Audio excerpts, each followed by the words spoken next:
Saludos y bendiciones a cada uno de ustedes, hermanos. Muy buenos días. Le damos gracias al Señor porque nos permite despertar con bien y espero que también sea con cada uno de ustedes. Vamos a abrir nuestras Biblias allá en Gálatas capítulo 3, versículo 13. Vamos a leer este versículo. En esta ocasión, nuestro devocional no se basa en un pasaje en particular, sino es algo temático, vamos a decirlo de esta manera. Y vamos a empezar con Gálatas capítulo 3, versículo 13. Nuestro tema de esta mañana va a ser la genealogía de Jesús, los descendientes de Jesús, sus antepasados de Jesús. Y vamos a enfocarnos específicamente en algunas mujeres, la cual hace interesante la genealogía de Jesús. Muy bien, pues vamos a leer Gálatas capítulo 3, versículo 13, y dice así: Cristo nos redimió de la maldición de la ley, hecho por nosotros maldición, porque está escrito: maldito todo el que es colgado en un madero. Una vez más, Cristo nos redimió de la maldición de la ley, hecho por nosotros maldición, porque está escrito: maldito todo el que es colgado en un madero. Una de las preguntas que nos podemos hacer de manera inmediata es: ¿qué significa la palabra redimió? Es una palabra interesante. Es una palabra que se usaba en el tiempo de Jesús, en el Antiguo Testamento, en el tiempo de los griegos. Era un término que se usaba para comprar en el mercado. Y específicamente era para comprar personas esclavas. La palabra redimir etimológicamente es comprar en el mercado. Y aquí la palabra que dice que Cristo nos redimió es la palabra exagorazo. Es una acción que Jesús hizo en el pasado y sigue teniendo repercusiones en el presente. Cristo es nuestro redentor, en el sentido que Él nos compró con su sangre, nos ha dado libertad, nos ha quitado del mundo y nos ha dado libertad para poder, irónicamente, ser sus esclavos de Él, ser esclavos de Cristo. Y eso es lo que enseña la palabra redimió. Cristo nos redimió de la maldición de la ley. Ahora, ¿por qué la maldición de la ley? ¿Acaso la ley en sí es maldita? De ninguna manera. El apóstol Pablo ya ha enseñado eso en su epístola a los romanos. La ley es buena. El problema es nosotros, que por causa del pecado no podemos cumplir la ley. ¿Y la ley qué hace? Nos condena totalmente. Y lo único que nos apunta la ley es llevarnos a Cristo, una puerta abierta únicamente a la cruz de Cristo. Bueno, todas las personas que acuden a esa puerta en fe y en arrepentimiento, Cristo les da ese privilegio de redención a los suyos. Cristo nos redimió de la maldición de la ley, hecho por nosotros maldición. Hecho por nosotros maldición. Luego dice entre paréntesis, porque está escrito: maldito todo el que es colgado en un madero. Esto es interesante porque en el tiempo de los romanos, la ejecución en una cruz era específicamente a hombres perversos, malos, de mala reputación en contra del sistema político de los romanos. Y, por ejemplo, los celotes que estaban en contra del sistema romano. Uno de ellos es Simón, fue uno de los discípulos de Jesús. Muchos de ellos, de ese grupo de personas, fueron crucificados. Y esto nos llama la atención. Entonces, personas de mala reputación, personas que estaban oponiéndose al sistema, ellos eran crucificados. En otras palabras, Cristo no fue la única persona que fue crucificado. Hubieron muchas personas más que lo hicieron. La diferencia es que la persona de Jesucristo es que era perfecto, sin pecado, y él fue considerado de esa manera como una persona más que hizo algo malo o en contra del sistema, en este caso del sistema judío, la cual solicitaron el sacrificio de Cristo. Pero todo esto tenía un propósito, la redención de los suyos para el perdón de los pecados. Si eso no fuera así, nadie pudiera ser salvo, nadie pudiera ser perdonado de sus pecados. Era necesario la redención que hizo Cristo en la cruz del Calvario. Por eso el apóstol Pablo entiende muy bien esa expresión y por eso dice lo que dice en Gálatas 3:13. Cristo nos redimió de la maldición de la ley, hecho por nosotros maldición, porque está escrito, maldito todo el que es colgado en un madero. Nuestro Señor fue colgado en un madero por amor a los suyos, para redimir y darles el regalo de la vida eterna. Muy bien, continuamos. Vamos a ver, como les dije, la genealogía de Jesús. Y queremos apuntarnos en algunas mujeres. Es interesante porque los judíos no resaltan a las mujeres en cuanto a la genealogía, no es muy común, pero cuando llegamos al Evangelio de según San Mateo, podemos observar que aquí por lo menos hay 5 mujeres y 3 de ellas tienen una mala reputación, no son de buen testimonio, pero llama la atención porque la Escritura los reconoce y están ahí. Y es el mismo propósito por lo cual Jesús vino a este mundo. Veamos. En Mateo capítulo 1, versículo 3 dice lo siguiente. Judá engendró de Tamar. Tamar era una cananea. Y Tamar engendró ¿a quién?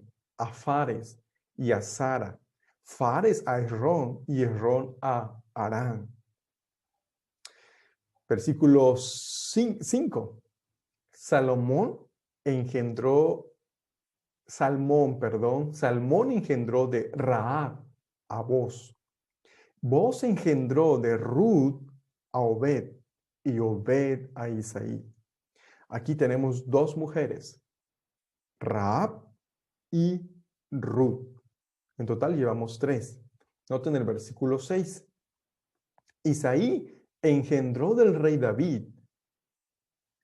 Y el rey David engendró a Salomón, de la que fue mujer de Urías.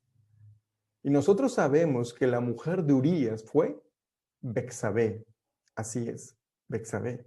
Aquí llevamos 4 mujeres. Y la quinta es precisamente la madre de Jesús. Versículo 18 dice, el nacimiento de Jesucristo fue así. Estando desposada María, su madre, con José, antes que se juntase, se halló que había concebido del Espíritu Santo. Y voy a añadir verso 19. José, su marido, como era justo y no quería infamarla, dejarla mal delante de las demás personas por este embarazo que está fuera de su matrimonio, quiso dejarla secretamente. Esto es interesante. En total podemos ver aquí en Mateo a 5 mujeres no muy bien vistas al inicio, algunas extranjeras, 3 en especial, Tamar, Ruth y Rahab. Mateo menciona, como habíamos dicho, a 5 mujeres. Al menos 3 de ellas eran gentiles. 3 de ellas fueron deshonradas debido a su propio pecado. A decir verdad, cada uno por diversas razones. Sabían lo que era ser paria. ¿Qué significa eso? De clase baja social. Y tener mala fama o alguna estigma asociado a su reputación. Veamos, por ejemplo, la primera mujer que mencionamos en nuestra lista de Mateo capítulo 1, que se encuentra en el versículo 3, a Tamar. ¿Recuerdan de Tamar? ¿Quién fue Tamar? Bueno, Tamar posó como prostituta y sedujo a su propio suegro. ¿Quién era su suegro? Judá, con el fin de tener un hijo. ¿Por qué? Porque Judá ya no le estaba dando el tercer hijo a Tamar. Sus dos anteriores habían muerto porque Dios los mató. No querían dar descendencia. Y Tamar se vistió como prostituta y Judá en sus debilidades sexuales tiene intimidad con Tamar. Y de ahí va a salir un hijo y este hijo se llama Fares. Y Fares es parte de la línea mesiánica donde viene nuestro Redentor. Y esto es lo interesante. Dios no permitió que fuera con los otros hijos de Judá y de Tamar, de los otros hijos, ¿no? Veamos Génesis capítulo 38, versículo 13. Dice, y fue dado aviso a Tamar, diciendo, aquí tu suegro sube a Timnat a trasquilar sus ovejas. Entonces se quitó ella los vestidos de su viudez y se cubrió con un velo, y arrebozó y se puso a la entrada de Naín, junto al camino de Timnat, porque veía que había crecido Sela, y ella no era dada a él por mujer. Y la vio Judá y la tuvo por ramera, porque ella había cubierto su rostro. Era una cultura del Medio Oriente, ¿verdad? De esa manera. Y se apartó del camino hacia ella y le dijo, déjame ahora llegarme a ti, pues no sabía que eras su nuera. Y ella dijo, ¿qué me darás por llegarte a mí? Y él respondió, yo te enviaré del ganado un cabrito, de las cabras. Y ella dijo, dame una prenda hasta que lo envíes. Entonces Judá dijo, ¿qué prenda te daré?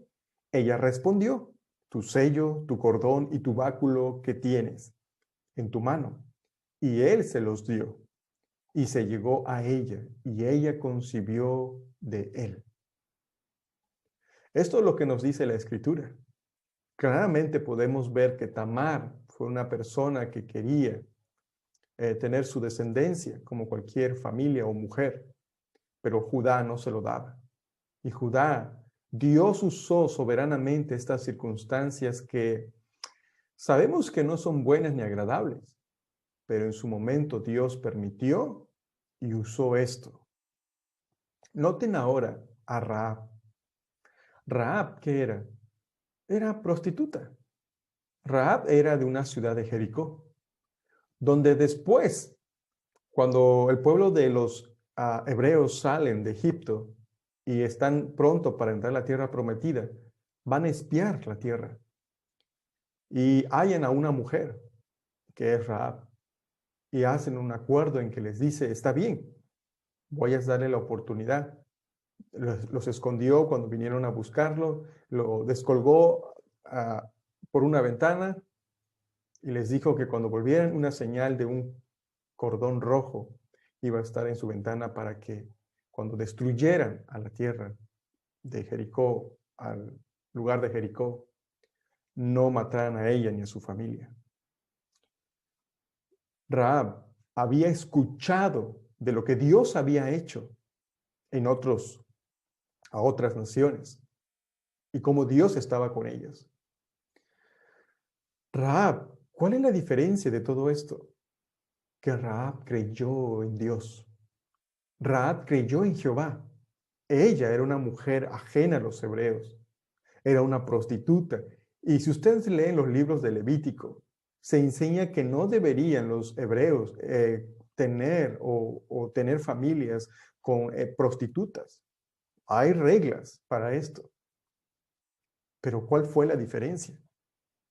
Que ella confió en Jehová y vino a ser parte también de la familia, la cual va a tener a Booz. Y de Booz viene la descendencia del rey David. Y sabemos que del rey David viene el linaje mesiánico. Esto es interesante. Número 3.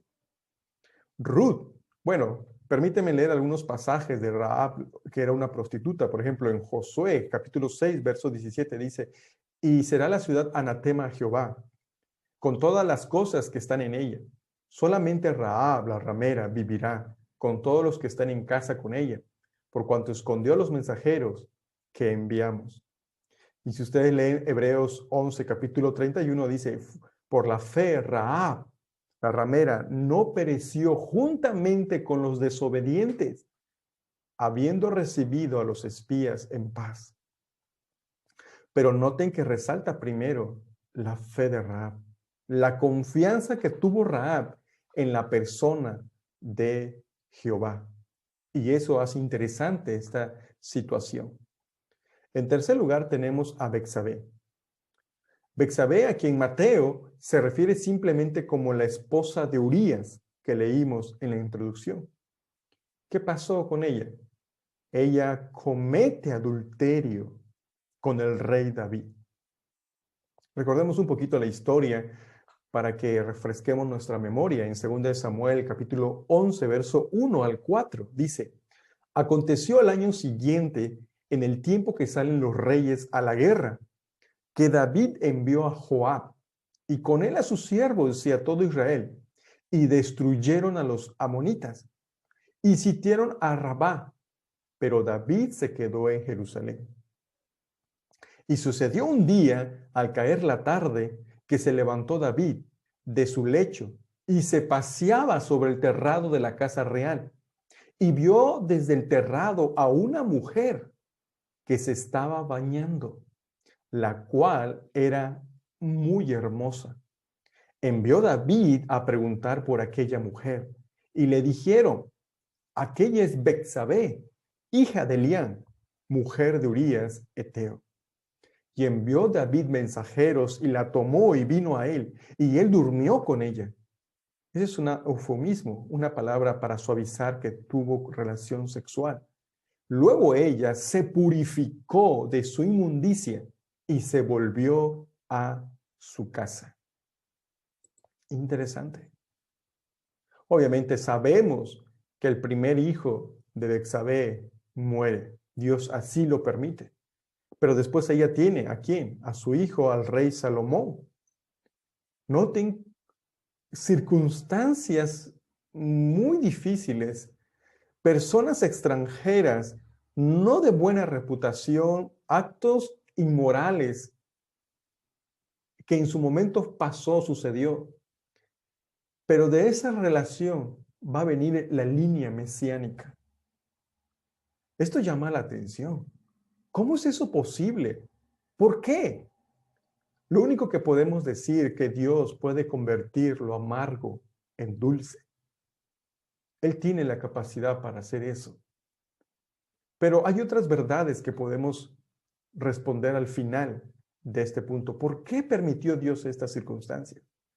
Veamos, la quinta mujer, no necesariamente ella cometió algún pecado en particular, pero como se estaban dando las cosas, no era prudente ni era sabio. Observe a María. María, por supuesto, también llevó la vergüenza de un embarazo fuera del matrimonio. Y ustedes saben que cuando hay un embarazo fuera de un matrimonio, esto se conoce como adulterio. Y la ley dice que debería ser apedreada la mujer. Noten Mateo capítulo 1, verso 18 al 19, dice lo siguiente. El nacimiento de Jesucristo fue así. Estando desposada María, su madre, con José, antes que se juntase, se halló que había concebido del Espíritu Santo. José, su marido, como era justo y no quería infamarla, quiso dejarla secretamente. Ni para José fue algo tan buena noticia para él. Él empezó a sentirse confundido, aún tal vez cuando ya María le había explicado. Tuvo que intervenir Dios a través de un ángel en sueño para que José aceptara al hijo que iba a tener María, que no era de una persona humana, sino era el hijo de Dios, la cual iba a concebir María. Pero hay un estigma acá, hay algo que se está considerando, ¿verdad? En su momento. No es bueno, pero aún así, María confía en Dios para tener al Redentor.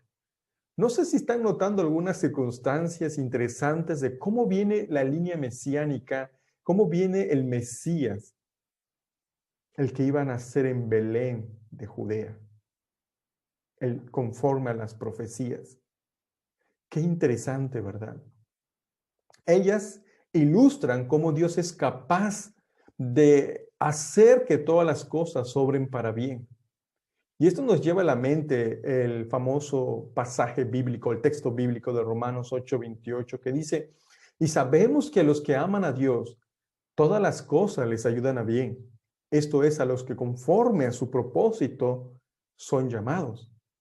Desde una perspectiva humana, toda la genealogía estaba matizada con parias. ¿Qué son parias? Dijimos, clase social baja, ¿sí? Y ejemplos de fracasos. Las mujeres en particular subrayan la forma en que el escándalo coloreó gran parte de la línea mesiánica. Estaba llena de extranjeras, marginadas y aquellas que eran de la clase más baja por varias razones.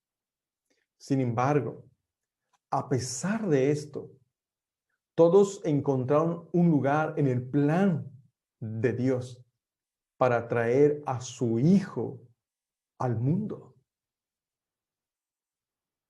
Noten ustedes las circunstancias de cómo va a venir Jesús al mundo, el trasfondo de la línea genealógica, de su línea genealógica. Esto nos llama la atención. El motivo del escándalo en el linaje de Cristo no fue ningún accidente. Dios así lo permitió. Si Él quisiera, lo podía traer de una línea sin estas cosas que acabamos de mencionar, de las circunstancias que pasaron con estas mujeres, ¿no? Pero Él lo permitió.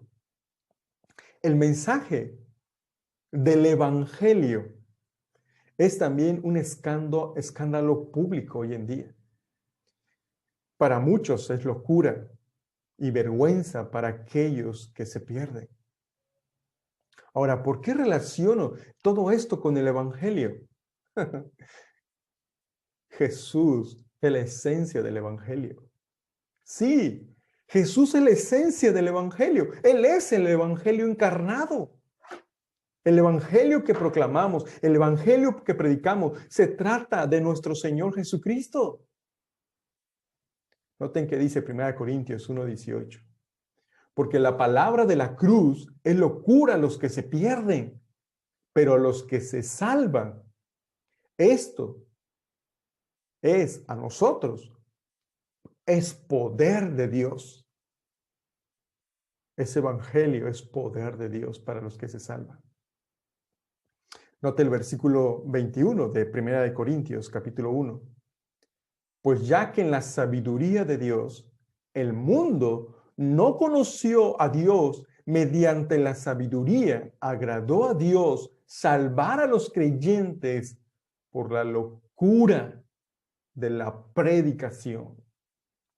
Y dijimos que la esencia de la predicación o del evangelio es Jesucristo, es nuestro Señor Jesucristo. Y surge esa pregunta que hicimos al inicio. ¿Por qué cree que el linaje familiar de Jesús incluyó a personas de mala reputación, como fue Tamar, Rahab, Ruth, que ella fue extranjera, Betsabé, un estigma que llevó María, un embarazo fuera del matrimonio. ¿Por qué? Bueno, especialmente de las tres, como fueron Tamar, Rahab, Betsabé. Marcos 10:45 dice, porque el Hijo del Hombre no vino para ser servido, sino para servir y para dar, y esta es la frase que quiero resaltar, y para dar su vida en rescate por mucho, por muchos. Precisamente las circunstancias que pasaron de su genealogía de Jesús, de estas mujeres que he hablado, es porque eso estaba reafirmando que Jesús venía para redimir a los suyos, redimir a gente pecadora, que iba a venir a Él en fe y de arrepentimiento. Hay otros pasajes de la Escritura que dice, yo no vine por los sanos, sino vine por los enfermos. Esto es interesante. Yo no vine por los justos, sino por los pecadores para arrepentimiento. ¿Está entendiendo esto? Esto es precioso. La genealogía solo confirma el doble propósito que también tiene de salvar a los pecadores que vienen en fe y en arrepentimiento a Cristo. Probablemente usted ya no soporta la vida que lleva, amigo, familiar que nos escuchas. Ya no. El pecado cada día más te hunde en la droga, en el alcohol, en el sexo, en los placeres de este mundo. Y por un momento pareciera que tú estás bien y estás contento y estás alegre. Pero cuando estás en tu soledad, te das cuenta que estás cada día más roto. Ven a Cristo. ¿De qué manera? Confía en Él, que Él puede perdonar tus pecados, que Él puede sanar tu alma, tu espíritu. Pero es necesario que vengas a Él en fe y en arrepentimiento, porque de otra manera no es posible. Confía solamente en Él para el perdón de tus pecados y no en tu propia capacidad, moralidad o buenas obras, porque eso jamás te va a salvar. La salvación no es por obras, sino únicamente por la persona de nuestro Señor y Salvador Jesucristo. Ven a Él. No te tardes. No hay otro camino. Solo hay un camino y es Cristo. Jesús dijo eso en Juan capítulo 14, verso 6. Yo soy el camino, la verdad y la vida. Nadie viene al Padre si no es por medio de mí. ¿Eres pecador? El Señor quiere que vengas a Él. El Señor vino por ti. Pero necesitas acudir a Él en fe y en arrepentimiento. ¿Qué harás? ¿Lo dejarás pasar? ¿O seguirás viviendo en tu pecado? No te resistas. Ven a Cristo. Ven a Cristo. Y hermano que me escuchas, damos gracias a Dios porque también nosotros estábamos en esa condición. Pero por la gracia de Dios nos salvó, nos perdonó. Y tenemos que seguir proclamando y testificando el Evangelio a otros que no lo conocen. De una u otra manera, el Evangelio no se debe de estancar. Se debe de seguir proclamando por todos los medios posibles para cumplir la gran comisión. Muy buenos días, hermanos. El Señor les bendiga. Amigos, hermanos, familiares que nos escuchan. Gracias a Dios por este tiempo que nos permitió reflexionar en este tema que hemos visto acerca de la genealogía de nuestro Señor Jesucristo. Muy buenos días a cada uno de ustedes y saludos y bendiciones.